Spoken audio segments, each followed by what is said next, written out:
everyone, and welcome to Channel 18 TV News. I'm Don Julian. In the news, 3 people were jailed Thursday on warrants alleging sexual offenses involving children. Sulphur Springs police officers were alerted that a wanted man was at the police station. They confirmed a warrant and took 54-year-old Ken Franklin Cabler into custody Thursday afternoon. Bond for Cabler was set at $50,000 on the second-degree felony charge of sexual assault of a child. A Sulphur Springs police officer took a man into custody Thursday afternoon at the man's Calvert Street residence on an indecency with a child by sexual contact warrant. Police were alerted at the beginning of the week that an interview was scheduled for Wednesday at the Northeast Texas Child Advocacy Center with an alleged victim, a 10-year-old. Based on information gleaned, Sulphur Springs Police Detective Sergeant David Gilmore sought a warrant for the man's arrest. Upon receiving the warrant, Sulphur Springs police officers served it and took the man to jail. Sean Michael Matheny was charged with indecency with a child by sexual contact, and bond was set at $50,000. Hopkins County Sheriff's deputies reported seeing a pickup truck believed to belong to a person of interest traveling south on FM 269 South and then turn into his residence. Deputies were aware the man had an active warrant for his arrest, and 35-year-old Noe Negretti of Picton was arrested Thursday morning for indecency with a child by sexual contact, and bond was set at $50,000. A 22-year-old inmate at the Hopkins County Jail has been accused of making threats toward jail staff and of a fight that reportedly occurred while he was in custody. The inmate allegedly made death threats to jail staff. Sheriff's deputies obtained warrants for 2 charges of obstruction or retaliation. The offenses were reported to have occurred around 6 p.m. on Wednesday. Jaquavian Kentrell Goodson was served the warrants at the jail on Thursday afternoon. An additional warrant for aggravated assault with a deadly weapon was also added for that reported fight in custody. Goodson has been in custody at the Hopkins County Jail since his arrest in July of last year for sexual assault of a child, tampering with evidence, and for obstruction and retaliation.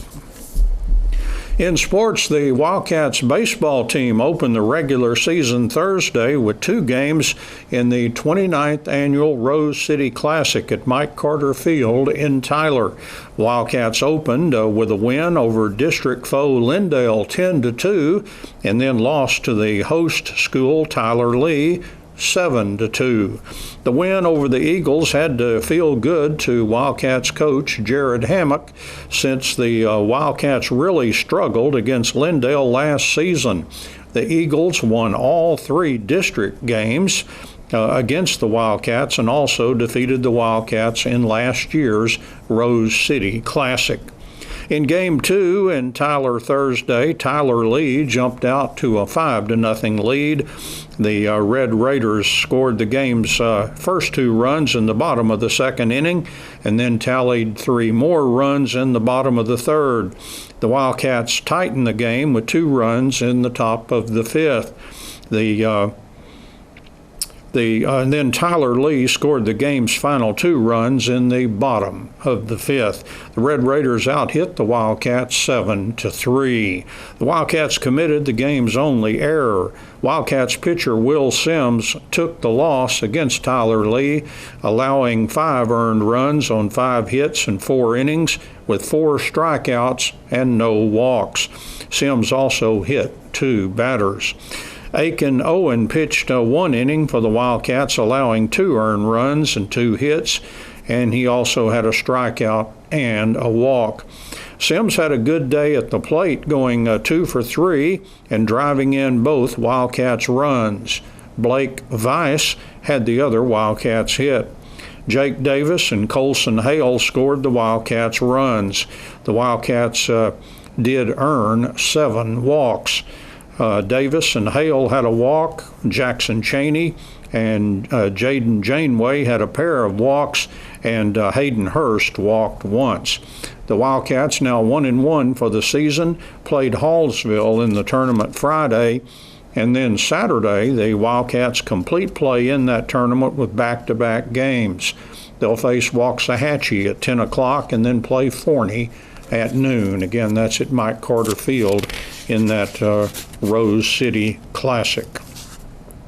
Lady Cats softball coach David Carrillo is a firm believer in getting his team ready for district play with a tough pre-district schedule.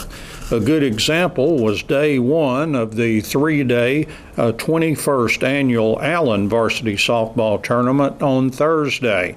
The Lady Cats faced Wiley East and Class 6A Hebron. Wiley East won against the Lady Cats 7-2, and Hebron won 10-2. The Lady Cats are now 2-6 for the season. In Game 1, Wiley East went up 1-0 in the top of the first on a wild pitch. A Lady Cats error contributed to 2 Lady Raider runs in the second as Wiley East went up 3-0. Lady Raiders got a 4th run in the 4th inning and then went up 7-0 with 3 runs in the top of the 7th. Lady Cats got 2 runs back in the bottom of the 7th. The Lady Raiders out-hit the Lady Cats 10-5. The Lady Cats had 5 errors, and Wiley East committed 1. Allie Fight led the Lady Cats at the plate, going 2 for 3 with a double. Nyla Lindley was 1 for 3 with a run scored, an RBI, and a double. And Lindley also stole a base. Jaden Harper and Colbria Harrison were both 1 for 3 at the plate. Harrison also stole 2 bases. Aaliyah Abram scored a run for the Lady Cats. Addison Cadell took the loss in the circle for the Lady Cats, going all 7 innings and allowing 10 hits and 5 earned runs while striking out 3 and walking 3. Cadell also had 2 wild pitches. In Game 2, Hebron's offense broke open a game that was competitive early. Hebron went up 1-0 in the bottom of the first. After the Lady Cats tied the game 1-1 in the top of the second, the Lady Hawks added 3 second-inning runs to go up 4-1. Lady Cats reduced the deficit to 4-2 with a run in the top of the third. Hebron scored 3 runs in the third and 3 more in the fourth to put the game away. The Hawks only out-hit the Lady Cats 11-8, and both teams made an error. Harper and Heather Bowen were the top hitters in the game for the Lady Cats with 3 hits apiece. Harper hit a double and also had a stolen base, and Bowen drove home a run. Fight and Lindley both went 1 for 3, and Fight also had an RBI.